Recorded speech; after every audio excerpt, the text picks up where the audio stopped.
engines on the island of Sodor look forward to Halloween. They love Sir Topham Hatt's fireworks and the children dressing up as wizards and witches. They also love Edward's spooky stories. They say that on Halloween, the ghost engine returns to the smelters looking for his lost whistle.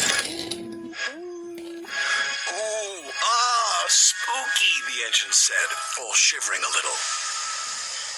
Later, Sir Topham Hatt arrived. Thomas, Percy, and Duck, I have a special job for you. You are to collect some scrap from the smelter's yard tonight. On Halloween? Don't worry, you will be back in time for the fireworks. Percy isn't worried about missing the fireworks, teased Thomas. He's a scaredy engine. I am not called Percy, but he was a little. At the smelters, all Percy could think about was Edward's ghost engine. Thomas knew Percy was scared, so he teased him even more.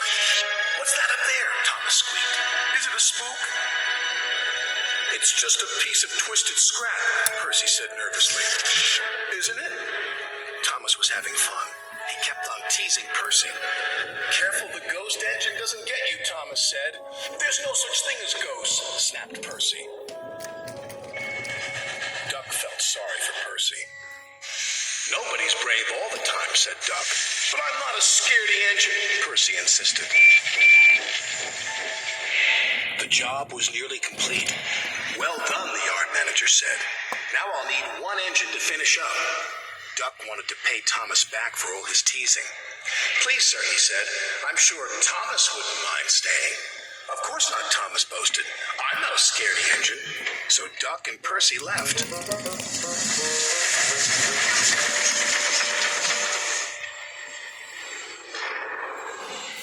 When Thomas was by himself, every sound and every shadow was spooky.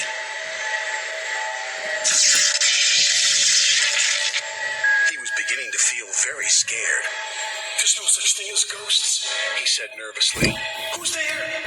Thomas was so busy looking for ghosts, he didn't watch where he was going.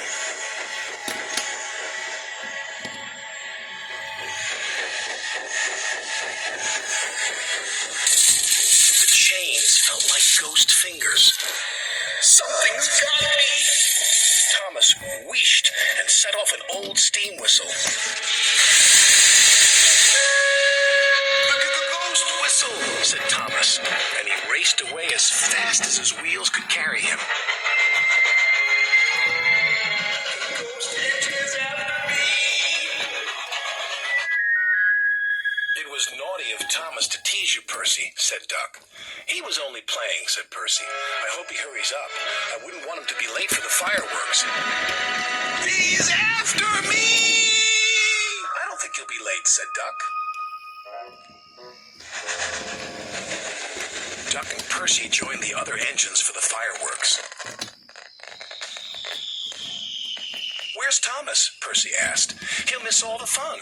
It would serve him right after all his teasing, Duck said. But Percy was worried. He went to look for his friend.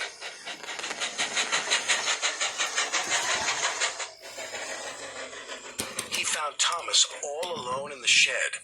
Are you all right, Thomas? He said. Yes, I'm sorry I teased you, Percy, Thomas said. Duck was right. We all feel scared sometimes. And we all have to say sorry sometimes, said his friend. So come on, Thomas. We can watch the fireworks just as well from here. And he was right.